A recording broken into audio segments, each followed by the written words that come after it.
Okay, where did becoming the ultimate teammate come from? Well, this is how that name became in existence in my life, became something special in my life because I had to learn how to be that ultimate teammate. I can remember I was playing for the San Antonio Silver Stars. I had just had my son in 2006, CJ, and I remember I had worked so hard after having CJ to get back on the court.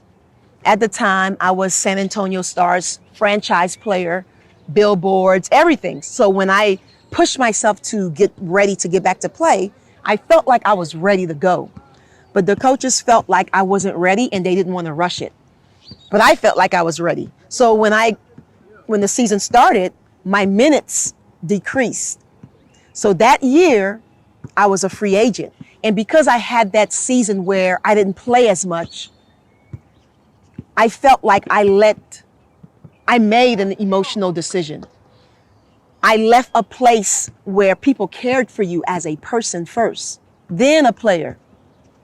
All because I'm thinking the grass is green on the other side. I've always actually been chasing a championship.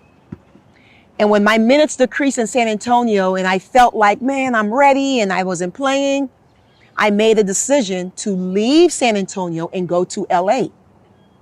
When I made that decision, thinking the grass is greener on the other side, I knew from the first day I walked into LA, and at the time on the Los Angeles team, there was Lisa Leslie, Tina Thompson, Tisha Pinachero, Candace Parker, Tina Thompson. We literally had the who's in the sport, all Olympians, three or four time Olympian gold medal winners. So I didn't play in LA. I found myself on the bench, which I knew at that time it was less about basketball and God was going to use me to make me that ultimate teammate. He was going to start to teach me how to be grateful, have appreciation. He was going to teach me what it means to be a true pro in the game. And what did that mean? How did he teach me that? Although I knew I wasn't going to play, he made me understand the value of what professionalism is.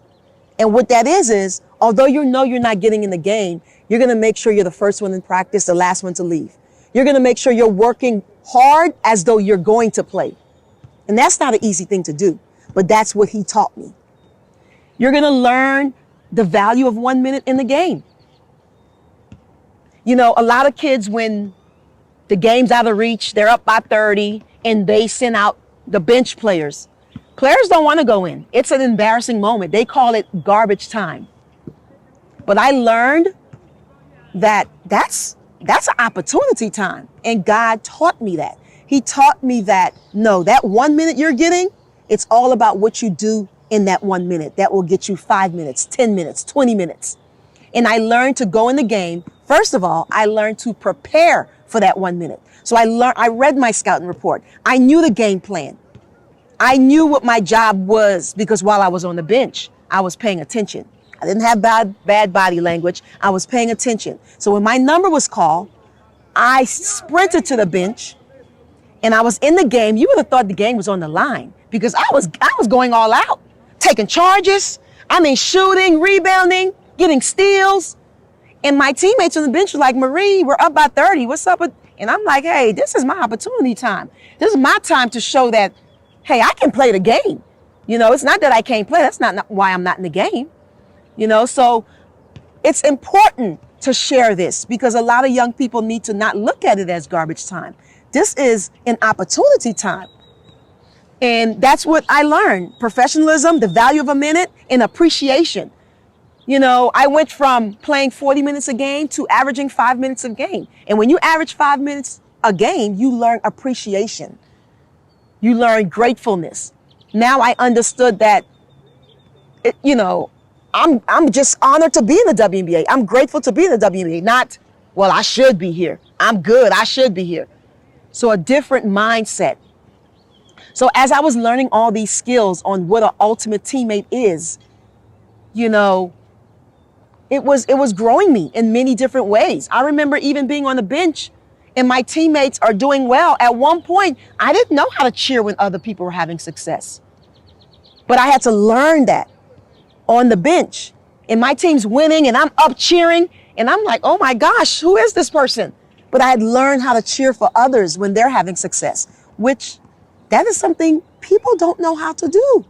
People don't know how to cheer for others when they're winning, when they're having their time, when it's their time, when they're having success. But I learned that on the bench. I tell people all the time, I played 12 years, but my greatest years was when I was on the bench because I learned what it means to serve others. And we have to learn that important principle, how to serve others, being of service. People giving you water all your day, all the days you've played. You have to, at one point in your life, you got to learn how to give someone else a cup of water. You're not always going to be the star. You have to learn how to serve the star and be the star. And that is what I learned in LA. So my time in LA, I would never take back because that's when I became the ultimate teammate. It's amazing how I played 12 years, WNBA All-Star in the Western Conference Finals, played in the biggest game, but my greatest years came when I was on the bench, not even in the game. And that's a life principle that I've learned about service. And when you understand service, you can be that ultimate teammate anywhere in life. Any corporate America job, any sports team, anywhere, you can become that ultimate teammate. And that's how the ultimate teammate name became into existence.